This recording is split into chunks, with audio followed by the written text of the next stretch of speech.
How good Power is at sucking us dry. Talks out. You're listening to the Knobcast. Yeah, man, this is the freaking kinkiest podcast on the entire planet, man. The horniest podcast you will ever hear. Nothing censored. Nothing censored. We got a lot of topics regarding Power this episode, folks, and I think like you had a really wonderful experience that you'd like to talk about and share first. Oh yeah, there was tons of pleasure. See, it was actually in the Sahara Desert. So we went to Egypt, right, and looked at all the pyramids, and then went to the Sahara Desert, and then just stayed there the whole day, and then proceeded to strip each other's clothes off, and then I fucking drilled her on top of a cactus.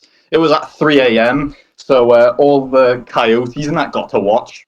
Man, that sounds like a quite the wonderful experience, you know? Yeah, it was fantastic. I mean, aside from the fact I got a thorn in my ball sack, I mean, but I mean, we liked the pain, so we just fucked the pain away. Right, you know, just like what real men do. And that kind of leads me to my experience, man, and it was wonderful. It was super hot, quite literally, because it was actually last weekend, right? We shagged in an active volcano, and I got to experience what it was like to ejaculate fire for the first time ever, and oh my god, it was so amazing, man. He had a Bowser cock. Yeah, man, it was quite the experience. It kind of burned a little bit, but minus that part, it was a really good experience, man. I mean, definitely one of the craziest things that was done. Well, I mean, given the fact she can stomach, you know, fucking on top of a cactus bed in the middle of the Sahara Desert, I don't think lava in that is going to bother her too much. I don't think lava is a big issue. No, not at all. She didn't seem to, like, find the cactus thorns to be too spiky or anything. It didn't put her off remotely, so... I mean, I'm not surprised she fucked in a volcano. I mean, that's pretty hot. Yeah, quite man. literally. Yeah, quite literally. I mean, definitely a 10 out of 10 experience. You know, we quickly had to, we had to run. Like, bro, we had to bolt out of there because, well, like I said, you know, it was an active volcano, so, it was about ready to erupt at, any moment, so we had to, it was kind of like a quickie in the volcano, but then we had to dart, but, hey, worth it.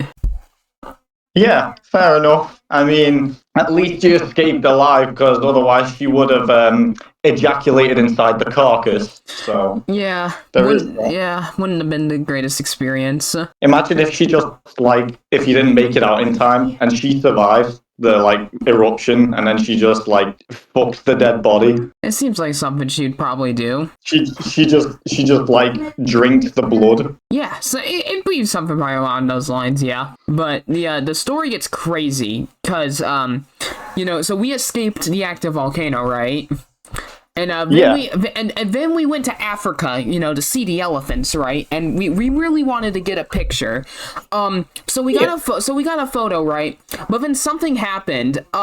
3 elephants decided to surround us, right? See, Power, I think, understood what was going to happen. She used her powers to teleport me away. And then she came back 4 hours later, and she explained how the elephants had ripped off her clothes and shagged her. And she said it was great. She said she really loved how big it was. Fair enough. I mean, were you not a little bit, I don't know, insulted that she thought they were bigger than yours? Well, I mean, they're a massive mammal, so it's I mean, I'm still technically only human. So, I mean... But still, did not, devastate you that she cheated? Because, I mean, four elephants in an orgy is I mean, it's hard to top the size of an elephant knob. I'm just saying, elephant knobs are probably a lot bigger than any human man. Right. Well, it was just the whole thing is she knew I wouldn't enjoy an experience like that, so she was kind enough to just take it on all by herself, you know. Yeah, I mean, fair enough. At least she took the pounding for you. Right.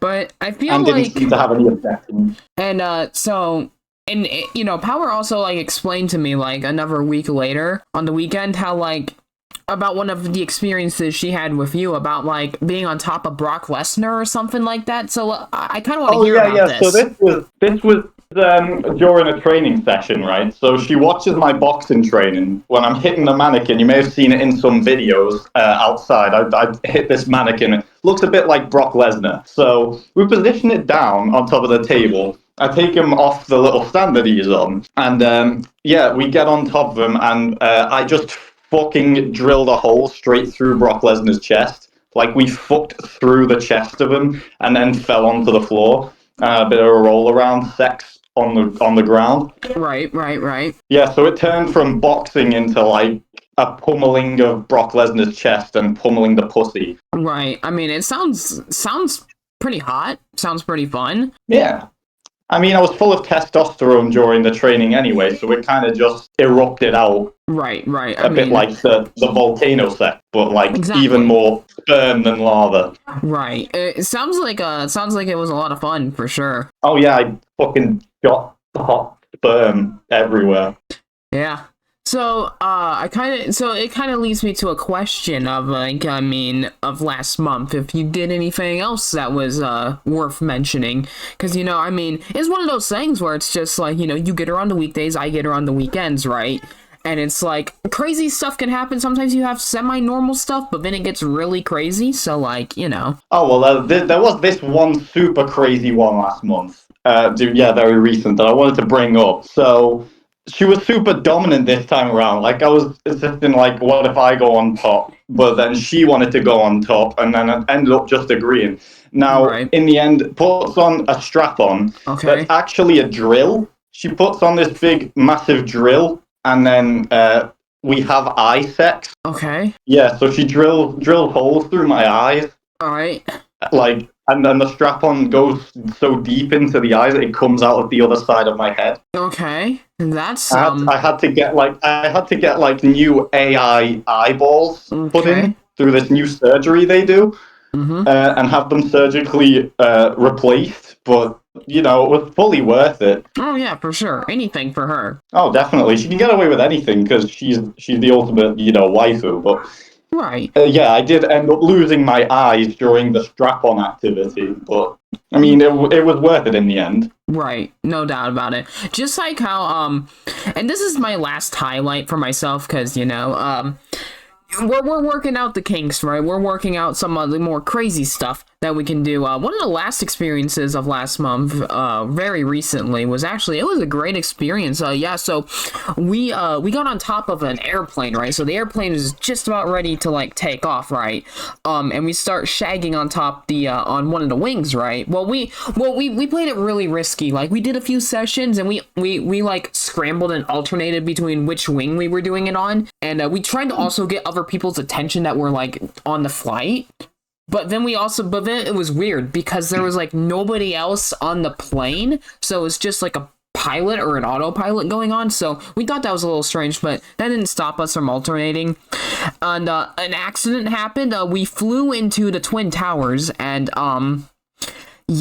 we both survived. But I mean, we both agreed, we probably shouldn't do it on a plane again. That was a scary experience. So I got a bit of a history lesson here, I guess. Yeah. So what we're saying is power technically caused 9/11.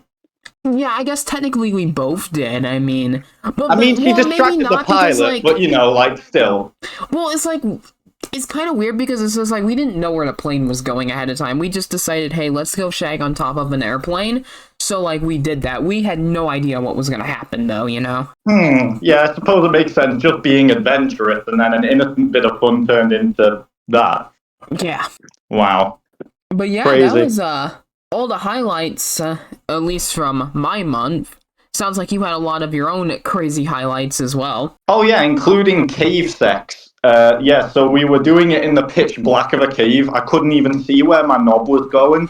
And then this kind, friendly cave-dwelling cryptid grabbed my dick and then helped put it inside power. So then I was able to have an intense shag in the pitch black of the cave. Right, that sounds really fun. Oh yeah, Power told me about that story. She said how after the incident, you were being chased through that dark cave by a shitting frog, if I remember correctly. Oh yeah, the frog was fucking terrifying. It was like this mutant-sized thing, like the size of a fucking bear. We were lucky not to get eaten alive, but I mean, she just ended up seducing the frog, and then after the frog, went to town on her with some shit sex, Right. We were able to leave. Sounds like a very interesting experience, and it was overall great. I think we both had a lot of wonderful experiences last month. I'm sure I'm sure that this month here, leading into next month, is definitely going to have a lot more things. Stay tuned, everybody. If you want to continue to hear our monthly sessions with Power, I feel like they're only gonna escalate and everything. And but I think it'll be a great thing to continue, discussing. Oh, absolutely. We can expect that Power's going to up the ante even more, and things are going to get even hornier and more rampant. So look forward to hearing more highlights. Yeah, and this has been the Knobcast, and we will catch you all next month. And remember, just keep grabbing dick. Yep, that's enough. I've heard enough. You breathe too loud. Fuck you.